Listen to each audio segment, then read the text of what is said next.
गांव का लड़का पप्पू बड़ा ही नटखट और जुगाड़ू किस्म का था। उसका सपना था कि वो भी शहर के लोगों की तरह स्मार्ट और हाई फाई जिंदगी जी। लेकिन दिक्कत ये थी कि गांव में न तो स्मार्टफोन अच्छे से चलता था, न इंटरनेट और न ही कोई शो ऑफ करने लायक गैजेट।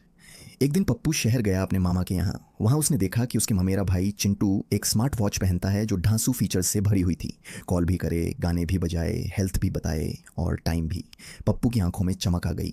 पप्पू ने कहा, भैया ये घड़ी तो जादू है। चिंटू ने ऐंठते हुए कहा, ये स्मार्ट वॉच है बे, 10,000 की आई है। अब गांव वालों की तरह घड़ी सिर्फ टाइम नहीं बताती, सब बताती है। पप्पू ने उसी वक्त कसम खाई, मैं भी गांव लौटकर एक स्मार्ट वॉच पहनूंगा, चाहे जुगाड़ से ही क्यों ना बनानी पड़े। जुगाड़ू पप्पू का प्लान। गांव आकर पप्पू ने अपनी पुरानी घड़ी निकाली जिसमें सिर्फ टाइम दिखता था। फिर उसने अपने छोटे भाई बबलू का पुराना ब्लूटूथ स्पीकर लिया, चाचा का पुराना रेडियो तोड़ा और मोबाइल का टूटा हुआ कैमरा भी जोड़ लिया। इन सबको जोड़कर उसने खुद की जुगाड़ू स्मार्ट वॉच बना दी। अब सवाल था, इसका प्रमोशन कैसे किया जाए। पप्पू ने गांव के चौराहे पर खड़ा होकर घोषणा कर दी, अब गांव का पहला स्मार्ट वॉच वाला इंसान मैं हूँ। मेरी घड़ी बोलेगी भी, गाएगी भी और बताएगी भी।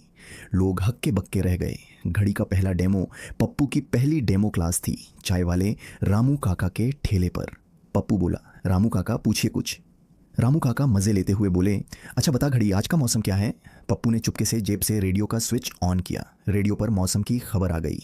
और लो, बोल रही है मेरी घड़ी, पप्पू ने ऐंठते हुए कहा। सब लोग ताली बजाने लगे। तभी फुग्गो बोली, अगर ये इतनी स्मार्ट है तो मेरा नाम बता दें।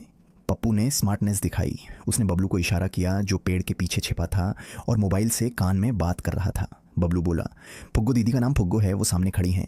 पप्पू ने घड़ी की ओर इशारा करते हुए कहा, लो घड़ी ने बता दिया।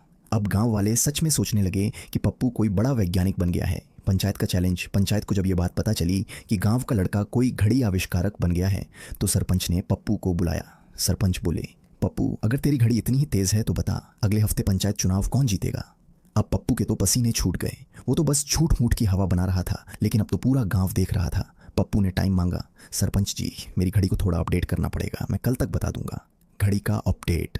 रात भर पप्पू और बबलू ने नया प्लान बनाया। अगले दिन पप्पू फिर पंचायत पहुंचा। इस बार उसने घड़ी के साथ एक छोटा सा डब्बा भी टेप से जोड़ रखा था।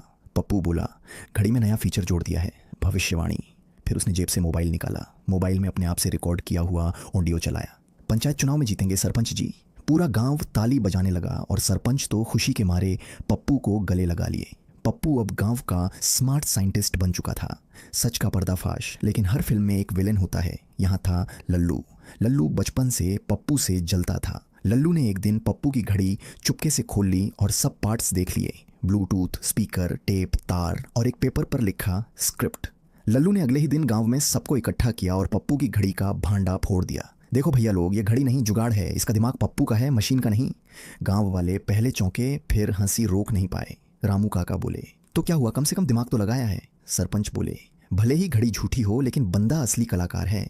अंत में पप्पू को उसकी जुगाड़ू स्मार्ट वॉच के लिए पंचायत से गांव का इनोवेटर अवार्ड मिला और उसे ब्लॉक स्तर की विज्ञान प्रदर्शनी में भेजा गया।